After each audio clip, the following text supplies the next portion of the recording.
Hello बच्चों, चलिए प्रश्न को पढ़ते हैं। बताइए कि निम्नलिखित कथन सत्य है अथवा असत्य है। आपको कथन दिया हुआ है, पेट्रोलियम के आसवन द्वारा प्राप्त पेट्रोलियम ईथर में पेंटेन, हेक्सेन तथा हेप्टेन उपस्थित होते हैं।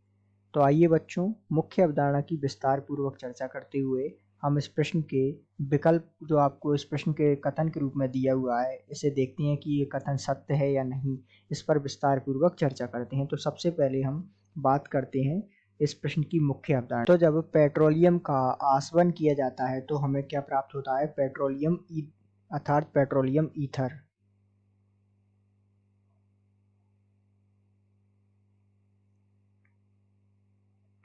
और पेट्रोलियम ईथर में ये जो कह रहा है कि प्रश्न अनुसार पेंटेन, हेक्सेन तथा हेप्टेन उपस्थित होनी चाहिए। तो आइए बात करते हैं पेट्रोलियम ईथर में कौन कौन से मिश्रण होते हैं।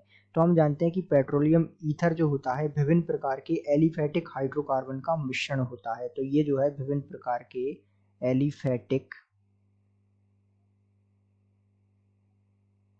हाइड्रोकार्बनों का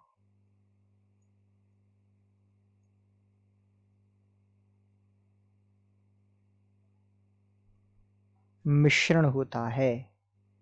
किसमें होता है ये होता है पेट्रोलियम ईथर में। अब इसमें कौन कौन होते हैं, जैसे कि पहला नाम हम जान लेते हैं। इसमें होता है एक तो पेंटेन,